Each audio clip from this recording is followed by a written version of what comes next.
Halo semua. Pada kesempatan kali ini, kita akan belajar bareng cara membuat bangun datar sederhana dengan menggunakan AutoCAD. Yuk, simak dengan seksama.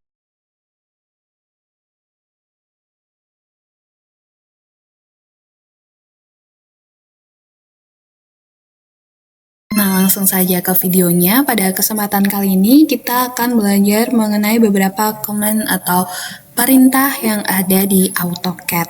Nah, kurang lebih kita akan belajar tentang line, rectangle, circle, polyline, seperti itu.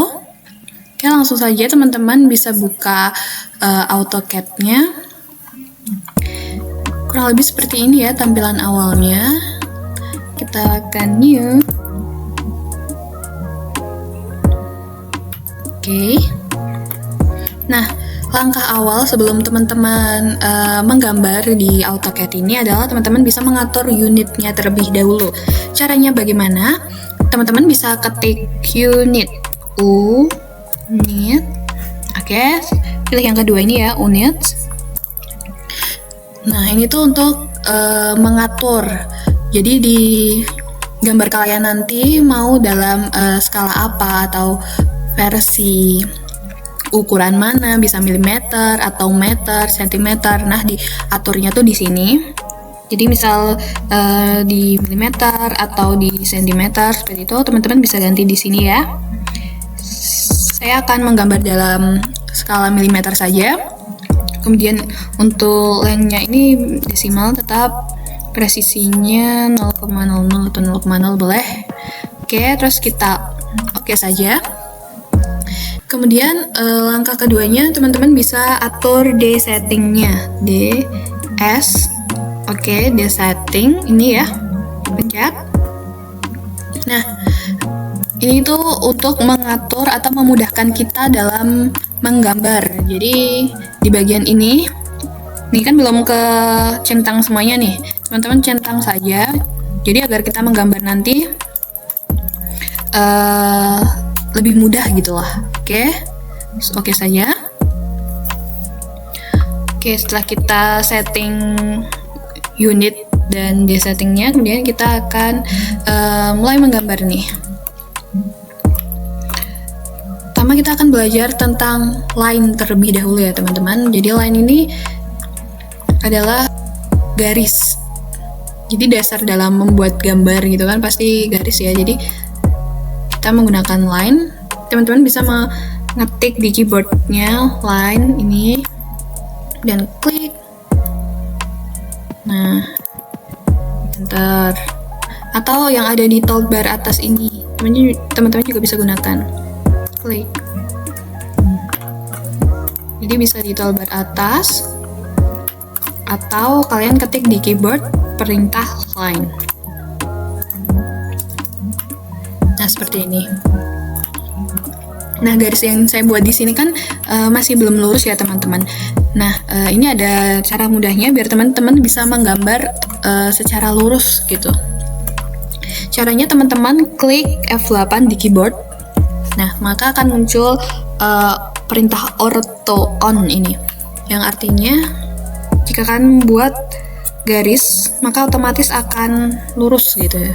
Saya contohkan nih, saya apakan saja akan lurus. Baik garis horizontal maupun vertikal, maka hasilnya akan lurus. Oke, jika ingin meng-off-kan tinggal dipencet lagi F8-nya. Maka ortho off dan artinya garisnya tidak otomatis lurus. Nah, balik lagi ke line. Jadi line ini cara menggunakannya, kan ketik dulu line ya, atau kalian klik ini. Nah, misal kalian pengen membuat garis lurus horizontal anggap saja 1000 mili gitu ya, atau 1 meter. Nah, saya on kan dulu ortonya. Oke, terus kemudian kalian tinggal ketik 1000, enter. Nah, maka otomatis garis yang ada di sini akan terbentuk sepanjang 1000 mm. Kita coba cek ya. Oke, 1000 mm. Oke, benar. Kemudian misal kita ingin membuat garis vertikal sepanjang 800 mili gitu. Kita ketik line dan ketik saja 800, kemudian enter. Nah, apakah sudah benar 800? Coba kita cek. Nah, benar ya teman-teman, sudah 800 mili. Bagaimana caranya membuat garis miring? Ini bisa kita mau membuat sebuah bidang dengan posisi miring, bagaimana caranya? Nah, caranya misal gini ya. Saya akan membuat garis miring sepanjang 700 mili. Sepanjang 700 mili, kemudian kemiringannya 30 derajat gitu. Nah, caranya setelah kita ketik 700 ya, di keyboard tab kalian pencet. Oke, keyboard tab, kalian masukin kemiringannya. Saya ingin 30 derajat gitu. Terus kemudian enter. Nah, jadi deh garis miring dengan kemiringan 30 derajat dan panjangnya 700. Apakah benar? Kita coba cek. Nah, kalau garis miring kalian ubah dulu ya di dimensinya ini. Oke, benar ya teman-teman, 700. Saya coba bikin lagi garis miring. Align 850 panjangnya, kemudian kemiringannya 50. Tab 50, enter. Dah. Cek. Oke, betul ya. Jadi itu fungsi line. Oke, kemudian kita masuk ke polyline ini ya. Untuk polyline, ini sebenarnya konsepnya sama seperti line, hanya saja ini membantu kita jika kita akan membuat garis panjang dengan arah yang berbeda-beda. Seperti contoh ya, kita coba. Ini saya ingin membuat, saya matikan dulu ortonya. Ingin membuat ini asal saja, ini tidak saya atur panjang berapa, hanya menunjukkan fungsi polyline. Oke, jadi seperti ini ya. Oke, setelah itu kita belajar tentang circle. Ini circle jika kita akan membuat sebuah bidang lingkaran, sebuah bangun datar lingkaran. Anggap saja saya akan membuat sebuah lingkaran dengan diameter 1000. Ya, 1000. Karena 1000, maka yang kita ketikkan di sini adalah 500. Jadi yang kita ketikkan di circle-nya adalah jari-jarinya dari lingkaran itu. Oke ya, 500. Nah, untuk mengecek gimana Kak? Kita ubah lagi ke yang diameter. Klik. Nah, oke, sudah benar ya. Ini logo diameter 1000. Oke, coba lagi. Saya ingin membuat circle dengan diameter 600. Berarti kan jari-jarinya 300. Jari-jari itu setengah diameter ya teman-teman. Oke, saya ketikkan 300. Oke, jadi apakah betul diameternya 600? Oke, benar ya teman-teman. Jadi itu fungsi dari circle jika teman-teman ingin membuat sebuah bidang lingkaran. Kemudian kita akan belajar tentang rectangle. Rectangle ini kalau teman-teman ingin membuat sebuah persegi atau persegi panjang gitu. Jadi misal saya akan membuat sebuah persegi panjang dengan ukuran 1000 kali 800. Oke.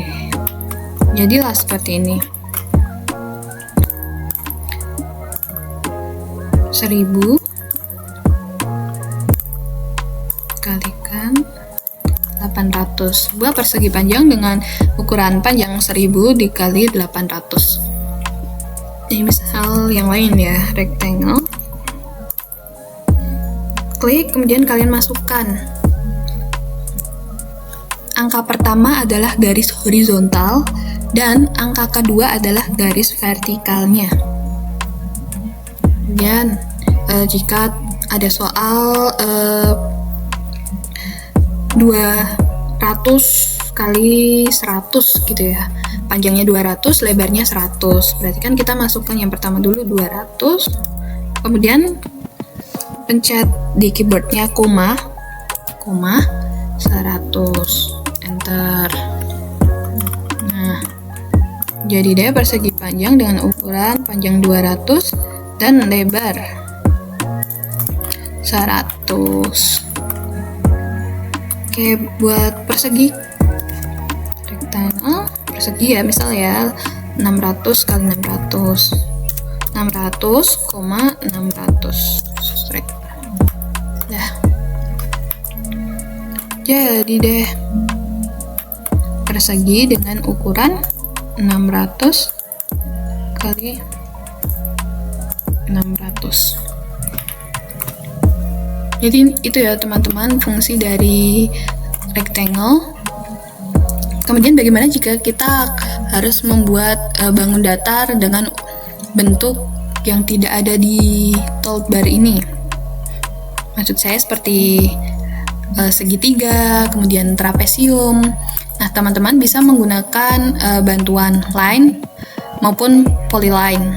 Ya, misal saya akan membuat sebuah segitiga sama sisi. Nah, segitiga sama sisi kan berarti artinya semua sisinya panjangnya sama. Oke, saya membuat line dulu. Oke, line.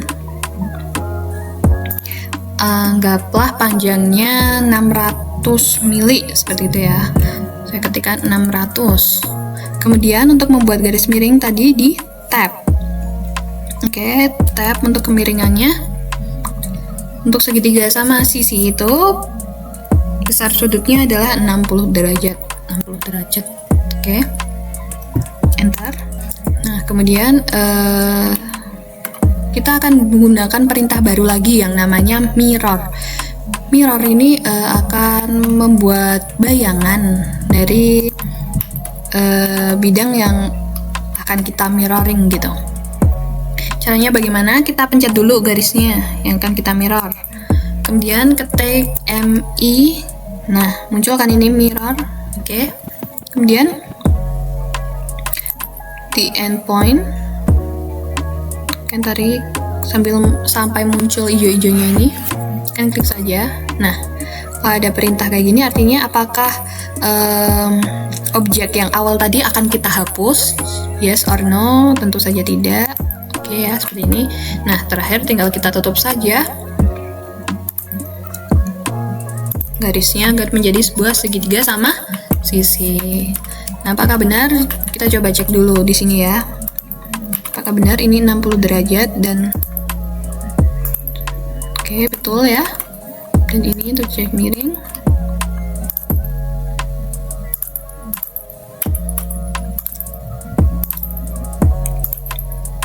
Oke ya, jadi benar ya, garis yang terbentuk adalah garis segitiga sama sisi yang sisi semuanya 600 mili.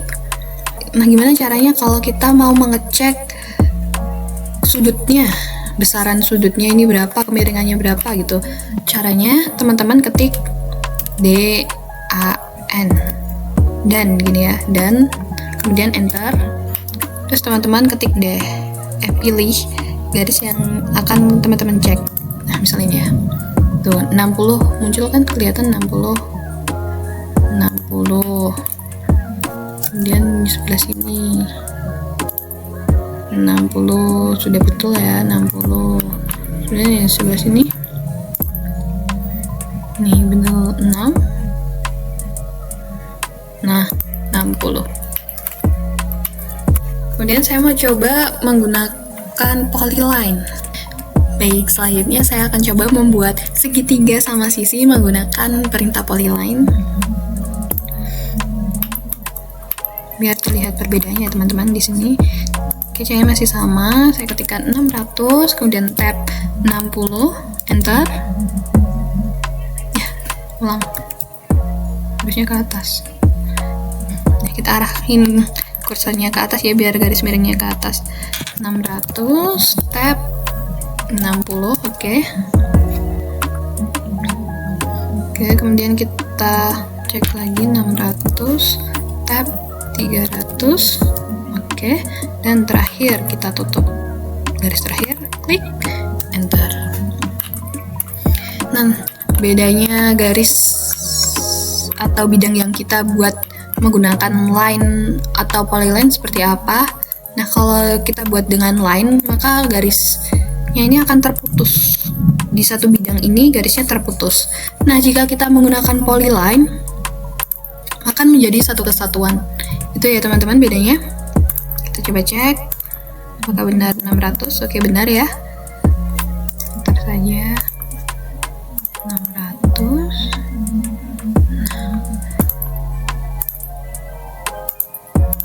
Benar ya teman-teman, 600. Oke, seperti itu cara membuat segitiga sama sisi. Oke, sekarang kita coba bikin trapesium ya teman-teman. Gimana sih cara membuat trapesium? Oke, langkah awalnya kita masukkan perintah line. Oke, saya on-kan ortonya agar lurus. Oke, anggap saja saya akan membuat sisi bawahnya 1500 mili gitu. Oke, saya enter. Kemudian untuk garis bantunya, saya cari midpointnya. Tanda midpoint ini segitiga seperti ini ya teman-teman. Ada hijau-hijaunya, ini artinya tepat berada di tengah gitu. Nah, tinggi sisi atas sisi bawah ini anggap saja 600. Oke, enter. Kemudian saya buat sisi atasnya di sini dulu. Anggap saja 800 gitu. Oke, enter. Nah, kemudian kita pindah ke sini. Kita masukkan perintah move untuk memindah-mindah. Ingat ya, move. Oke, cari tengahnya. Kemudian saya pindahin ke tengah sini. Atau teman-teman bisa gunain perintah move yang ada di toolbar ini. Oke, setelah itu kalian tutup trapesiumnya menggunakan perintah line. Oke, line lagi. Oke, jadi deh trapesium. Nah, bagian tengahnya ini bisa dihapus saja. Oke, seperti itu ya. Coba lagi ya. Line. Kita masukin 900 gitu. Oke. Kemudian untuk tinggi antara sisi atas sisi bawahnya anggap 1000 gitu ya. 1000. Oke. Kemudian untuk sisi atasnya 600 gitu lah, 600. Oke, kemudian kita apa? Kita move, pencet M, move. Oke, klik. Nah, jadi deh, terus tinggal kita tutup. Oke, jadi tinggal di delete. Oke. Jadi deh trapesium sama kaki. Nah, gitu teman-teman. Jadi kita sudah belajar tentang bagaimana mengatur unitsnya, kemudian di settingnya line, polyline, circle, kemudian move, mirror, dan beberapa lainnya tadi. Oke, agar gambar teman-teman tetap tersimpan, kita simpan terlebih dahulu. Nah, caranya ada di pojok kiri ini nih. A ini, logo A ini. Oke, terus kalian pencet aja save as. Oke, save as atau Ctrl S juga bisa. Save as, kemudian nah tinggal kalian namain nih, apa nih? Misal latihan menggambar gitu ya. Oke, setelah itu kita juga bisa pilih nih tipe atau mau ke versi berapa AutoCAD ini mau disimpan. Ada pilihan, ada tipe 2013, 2010, 2007, 2004 dan seterusnya ini. Jadi agar yang mungkin versi AutoCAD-nya masih di bawah, teman-teman bisa menge-save ke versi yang lebih rendah gitu agar bisa dibuka atau dibaca di AutoCAD versi lamanya. Nah, jika sudah tinggal di save. Oke, selesai. Nah, mungkin itu dulu pelajaran kita hari ini. Nah, untuk memahaminya sudah saya sediakan soal latihan. Teman-teman bisa latihan terlebih dahulu agar apa yang kita pelajari hari ini bisa benar-benar masuk ke otak teman-teman. Oke, silahkan dipraktekkan dulu. Kita ketemu di minggu depan.